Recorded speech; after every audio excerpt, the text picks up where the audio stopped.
What's up, everyone? Did you miss me? I was gone for a couple weeks. I was down in San Diego at Social Media Marketing World, and this is the first show since I've been out of town. Welcome to season 2, episode 10 of 15 Minutes of Fame. You can find me here every Tuesday at 12 p.m. Pacific Daylight Time with usually about a 15-minute show giving you the latest LinkedIn tip, career tip, business tip, or my favorite apps and programs. But today, you guys asked, and I listened, and you wanted a Ask Mary Anything show. So this is your show. If you have a question, drop it in the comments. I had a few of you DM me. I got like 7 questions to answer today. But before we get started, how'd you like that intro video? You like the look and feel of this live stream? Pretty awesome, right? Well, a big shout out to the sponsor of 15 Minutes of Fame, StreamYard. They make it so easy to go live. Like easy as 1, 2, 3. Create a stream, post it up, hit go live. I mean, you can't get any easier than that.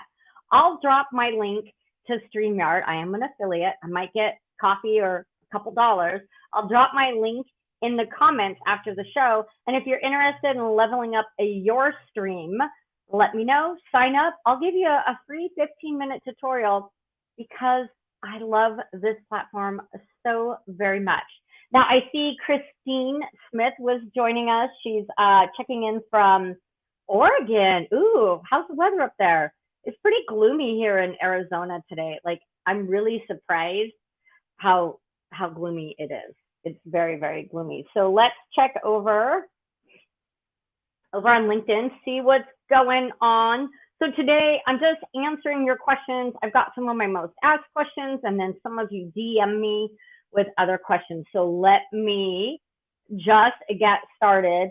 Now, where are you watching from? Drop that in the comments and tell me what industry you're in. And if you have your own business, is it copywriting for entrepreneurs or is it copywriting for health magazines? I want you to be specific. The more specific you are, the more that prepares me and other people to help refer people to you. Okay? So I don't know why, but my laptop or my desktop or StreamYard or LinkedIn, one of them is a little slow. I think it might be LinkedIn right now. It was a little wonky earlier. Did you guys notice that? Like I actually had to shut down LinkedIn and reboot it. And then my news feed changed. So I don't know what that's all about, but I will report back to you if I find out. So let's get started with the questions. Question number 1. How much time do I need to spend every day on LinkedIn to get the most out of it? That's a great question. So I guess it depends what's the most to you. I typically ask my new clients to spend 30 minutes a day.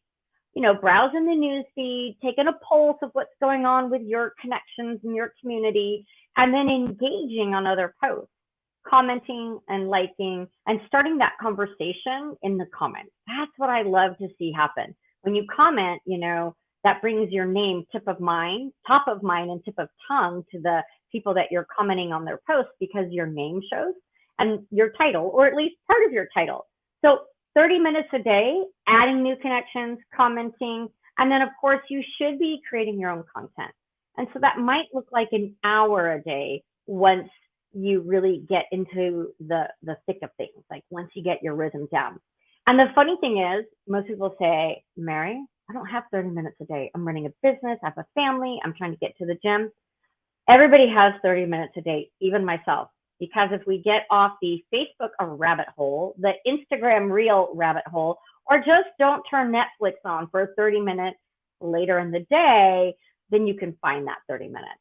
So it's just about creating a new habit. So how much time do you need to spend on LinkedIn? About 30 minutes a day when you're getting started. Second question is, how much time do I spend on LinkedIn a day?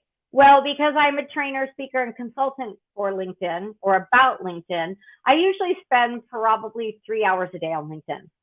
But I'm searching for people, I'm investigating what's going on, I'm updating, you know, my client stuff and my stuff. So I would say I spend a total of 2 to 3 hours a day. The next question, and you guys, if you have a question, this is like free. Like right now, you can ask me your questions and I will answer them. And it can be about LinkedIn, career, business, baking, or kayak, because I love kayaking. I'm an avid kayaker. We own two and a stand-up paddleboard. So I will tell you what type of kayak I think would work best for you. And I can tell you what I paid for mine and the extras I got it and the extras that you don't need. So seriously, ask me anything. Oh, my cat's not here. Brittany left. Okay, second question or third question. Should I pay for LinkedIn? Well, the answer is maybe. Maybe you should pay. It just depends where you're at in your LinkedIn journey. When I start working with someone, I'm like, no, don't pay for LinkedIn. Let's get your profile revamped, positioned, your company page done. Let's create that content strategy. Let's get you on LinkedIn every day for 15, 20 minutes, getting used to that, building up to that 30 minutes, and let's start growing your network. Once you're actually going to use it and be consistent, then there are some benefits to paying for LinkedIn. Now, do you need Sales Navigator or do you just need Premium? You don't need Sales Navigator unless you're going full force in and you're really going to learn how to use it. It's not the easiest tool to use, but there are a lot of benefits. If you're just getting started and you're like, wait, I want to connect with more people, I'm ramping up, LinkedIn Premium is a great place to start. And the reason for that is because you can in-mail more people. You get 45 in-mail credits a month. And what does that mean? That means that you can send messages to people that you are not connected with. So your second and third degree connections. And why is that valuable? Because you're trying to grow your network with the right people. So that is why I like LinkedIn Premium. It shows you about this much analytics. The analytics that LinkedIn provides with either of those services, not really going to help you. Now, go to LinkedIn Premium. You can sign up for a free month. Give it a try. You like it, keep it for another month or two. You don't have to pay for it annually. You do get a discount, but maybe you just need it to get started to message more people. Okay, next question, and this just came up in a client call. Let's see who someone here is commenting. So let me see. Laura, kayak, what is the best option to get started? So you definitely want a sit on top kayak. You don't want that sit in kayak because the sit in kayak will take water up. So we have one of each. I have a Hobie that I bought in San Diego. I love my Hobie. It sits on top and it does have a nice seat. So having a good, we have a clip-on seat for that one. It's going to save your back tons of pain. Okay, so you definitely want that. The sit in, it has more that sit in like a canoe style. You're going to take on water that doesn't leave easily. My husband actually had to take he's trying to get out at La Jolla, Laura, like La Jolla Shores, and the waves, he's going out into the waves came up and water went in the kayak and he had to take the kayak back in. He couldn't get through the break and dump the water out. In the meantime, I'm on my sit on top kayak and I'm out at buoy 1 doing circles, waiting for him to come out, going, what the heck is the dude doing? Now you can get started with a kayak at Costco. We have one from Costco and one from, it's a Hobie. I love my Hobie. I would buy a decent kayak if this is like your thing. Go rent them and see what you like. I also, Laura, say don't do the double kayak with your husband or loved one. It doesn't work well. Everybody I know has gotten in a fight, myself included, when I was kayaking down the Grand Canyon. When I was in the Grand Canyon, kayaking down the Colorado River with a partner, and that didn't work. Okay, enough about kayaking. Laura said, if your business page has been dead, should you start again with a new one? No, you should just ramp that up. Invite people to start following your company page on LinkedIn. Don't start a new one. Just work what you have. Now, getting a company page up to par, it is work, Laura. So you need to invite people. You need to have over 300 followers, I believe, in order to get the analytics. But invite people, post to it, do some polls, I will probably be doing a 15 minutes of FAIN on company pages. If that's something you would like to learn about, company pages, drop in the comments company pages. We'll take a poll here, and then we will see when I'm going to do the 15 minutes of FAIN on company pages. They've made a lot of improvements. There's a lot more that you can do with them. Laura also said he's been trying to revive and grow his page. Yeah, so Laura, depending on the person, if this is a solopreneur, or I'm assuming solopreneur, right, they're going to get a lot more traction on their personal profile. You need to have a company page, but just be aware, as a solopreneur, small business, you're really going to end up with more traction on your personal profile, but you need that company page as a placeholder and credibility. Great questions. Keep them coming, Laura. So what I got asked this week is, should I delete my past experiences since they have nothing to do with my new business? No. That shows your business growth. Even if you're a career professional and now you're starting your own company, you want to show people that you've been a professional for 5, 10, 15, or 20 years. Don't delete that. That just shows your natural growth as a person in a career. And you're going to take some of those skills, and they're transferable, I'm sure, and use those in your new business. So no, do not delete the experiences. However, you do not need to have 20 experiences listed. Sometimes we think, oh my, I need to list everything I've ever done because I don't want to leave anything out. You really only need the last 10 years. In today's world, anything 10 years older is really considered outdated. I know, strange. At my age, like, I would be that person that wants to list everything. Really just have the last 10 years, which leads me to believe I need to clean up my LinkedIn profile. Should I remove, here's the next question. Should I remove old contacts on LinkedIn that are from past companies or a past life? They're not my ideal client. Well, in my honest opinion, the answer is no, and here's why. Reason number one, it takes a long time to go through and remove all those connections, right? Do you want to spend your time doing that? I heard someone spent over 6 hours removing old connections. 6 hours, that's a lot of my time. I can get a lot more done. And you never know who might be connected to that person that might need your services, or be a hiring manager that will hire you for your next position. Next question up. Okay, drop them in the comments.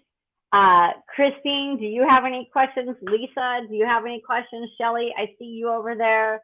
And I am watching LinkedIn. I am not on Facebook watching if any comments are coming in. I will try to jump over there and see. They don't always. Oh, Laura is on Facebook. Okay, good to know, Laura. Thank you. Okay, next question. Once I've updated my profile, I should just leave it, right? It's great. I don't need to do anything else. Well, yes and no. Once you've created your stellar profile, you've optimized it, enhanced it, it's got all the killer words that you need so people can find you, it's good to go. But in 6 months, things might change, or a year.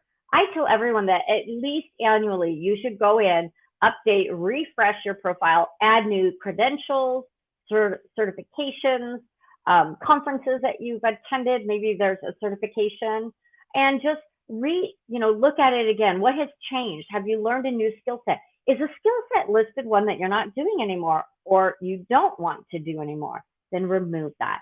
So yes, once you create your profile, you still need to go in and give it an update. Also, can I look at someone's profile and them not see me? Why, yes, you can. You just need to go into your settings and change that to anonymous. That will hide your picture, your profile photo, your headline, your name, all your information. It'll just say anonymous. So LinkedIn is, last question here, LinkedIn is a professional platform. So I'm thinking I shouldn't share any personal stuff, right? Well, the answer is yes and no. It is a professional platform, but at the end of the day, people do business with people they know, like, and trust. If all you're posting is about your business, how can I ever really get to know you? If I don't know you, how can I trust you? If I can't trust you, How can I like you? Right? Know, like, trust. So you need to infuse your content and your profile with some personality. Now, I'm not saying that you need to post a picture every time you go out to eat of a great hamburger that you had. That's for Facebook and Instagram. But if you go to a conference and you're taking photos, with friends and colleagues, post that. If you go kayaking and you can spin that into how to prepare for a safe kayak trip down a river, just like you prepare for a safe career search, then spin that. People do need to know who you are, what you stand for. You need to show that in some of your content. I like to follow the 80-20 rule. 80% is professional, what I know, my credibility, where I'm going to be speaking, things like that. And 20% is going to be personality, personal stuff, right? So, Laura, Mary, are connections the same as followers? All connections are followers, but followers are not connections. Okay? So all connections are also following you on LinkedIn, but followers are not connections. Okay? So lastly, who here is in Phoenix area? I've got something spectacular for you. Just like a speakeasy is a hidden gem and you have to know the secret knock or where to look for the door, I want to ask you, are you a hidden gem on LinkedIn? Can people find you, or are you hiding in plain sight? Learn the secrets of being found on LinkedIn at the next LinkedIn Local Phoenix event. That's on May 3rd. I'll go back and I'll drop let me check that out. I'm going to drop right now. If it'll work. Let me grab that. I'm going to drop the link to LinkedIn Local Phoenix. There's always an educational component, a fun component, and a conversational component. It's not your average networking event. It's where we take our online connections offline and meet up in real person to have meaningful connections.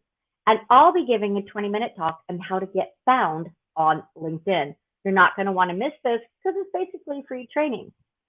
And finally, I want to give a big shout out to our sponsor, Bill Soroka. He is amazing. He is our sponsor for LinkedIn Local Phoenix 2022, sponsoring all three of our events in the Chandler, Scottsdale, and Phoenix areas. He's got a plethora of experience in creating and building sustainable businesses. Ask him about the 20 plus businesses that he has launched. He's amazing. He's also a notary coach, an author, and a podcast host. So I highly suggest that you connect with Bill Soroka. I'll drop his LinkedIn URL in the comments in just a bit. And finally, got to give a big shout out to Bruce Carnahan for helping me breathe life back into LinkedIn Local events. He's the co-host of LinkedIn Local Phoenix, helping me, bring everything together and bring all of you together. So high five to Bruce. Thank you so much. You guys, I've got to run. I will drop all the links into the comments in just a bit. Take care and follow 15 Minutes of FAIN so that you get notified when I go live, or ring my bell over on my LinkedIn profile so you get all the notification of my posts and when I go live. Okay, take care. Ciao.